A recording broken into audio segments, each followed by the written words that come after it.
Okay, we know by now that the Houston Texans have had a busy offseason. Daniil Hunter, Stephon Diggs, Joe Mixon added a lot of good depth pieces.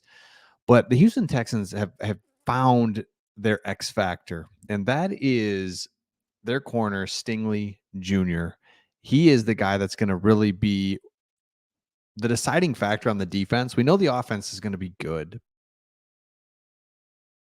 This can be good if Stingley plays really well. They need him because as we look at this, it's going to get interesting on the other corner, and we'll dive into that. We'll look at Kamari Lassiter and what he's up to as OTAs have been underway here now for a couple of weeks. If you're new to the channel, we're Detroit Lions fans, and we have this channel dedicated to teams that we just like talking about. We've really kind of settled on the Houston Texans. So if you're new to this channel, make sure you subscribe. Because we're getting close to 20,000 subs on this channel, which is crazy. Talking a lot about Houston Texans, just get an unbiased look into your team. So PFF put a article out that I like because I basically agree with it. They talked about biggest strengths heading into 2020 or that from 2023 into 2024, weaknesses and X factor. So we'll just jump to the X factor right here. Stingley Jr. is the X factor, and here it is. After having a rough rookie campaign that saw 49 PFF grade, which ranked 111 out of 118. Yikes. He bounced back with an 82 grade. That's ninth. So he went from 111 to ninth, thanks in large part to a sharp increase in coverage grades. Stingley will be called upon to continue his breakout performance in 2024 as the rest of the cornerback room isn't very deep. And so this is where it gets interesting. Jeff Okudah, we've talked about him. CJ Henderson, those guys are battling it out. Kamari Lassiter, who has kind of been like all right, he's just going to be a depth piece, but we'll get into that in just a second, how he can be somebody that could really, speaking of X factors, be a big X factor. But why Stingley is the X factor is because it's like, okay, who are you? Are you the rookie that we saw that really struggled, or the bounce back guy in 23? Because at the end of the day, you gotta be the guy, because we've got a lot of guys that are just trying to figure it out. Miles Bryant, CJ, guys that could do it. I mean, I don't know, but it's like we know we have one thing that's just rock solid, and that's Stingley. So we got to have you. Again, looking at and we'll just kind of go through this just a little bit. Rookie to watch, Blake Fisher. I think this is another X factor type of thing, where you look at, man, if this guy can really produce, getting him a little bit later in the draft, not too high, but getting Joe Alt went 5 overall, but you can get kind of his counterpart a little bit later in the second round, and then he ends up turning out and being good. Like, that would be huge.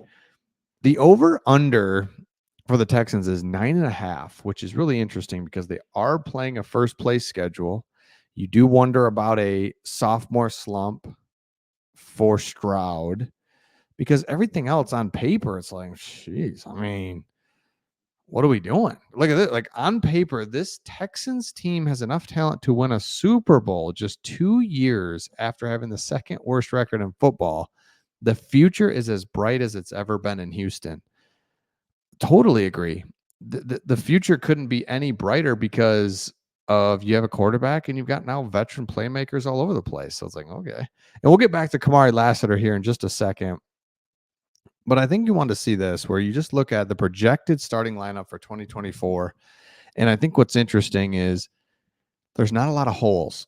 Offensively, there just really isn't. I mean, you just hope that the offensive line can pull it together and play well. Dalton Schultz played well. I mean, he's not like a dynamic tight end, but he's just really solid. And CJ Stroud seems to be able to find him. Defensively, the holes are at corner. I mean, really, and it's not a hole. It's just like, we need somebody to step up. Maybe defensive tackle as well. Would like that to be a little bit better, but I mean, come on. So now, if you go over, speaking of corner, we go over to Kamari Lassiter. The defensive coordinator, Matt Burke, says that, hey, he's got length, he's got speed, he's physical, like that.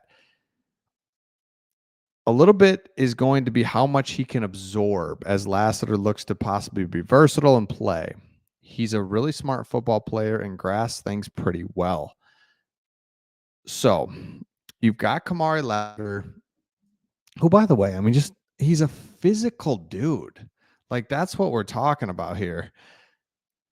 Physical, strong. A lot of was knocked on his overall speed, but it's like, well, it's because he plays physical, plays strong. There he is against um, Xavier Legette. Love it. Love it. Look at this. I mean, all over him, turns his head around. Terrible thrown ball. He's just he's the X factor. I don't know how many X factors can you have in one team, but he's an X factor because you need a corner. I mean, it's because the Texans are in such a good spot just overall with Super Bowl window, playoffs, like all this talk that's so awesome. Well, you need a really good, you need a corner. Like, because I saw with the Lions last year, Lions didn't have corners. The rest of the team was great, and it just cost them. They get all the way to the NFC Championship, and it just cost them. So let me know your thoughts in the comments on the X Factor, the Texans' future, and we'll see all of you on the next one.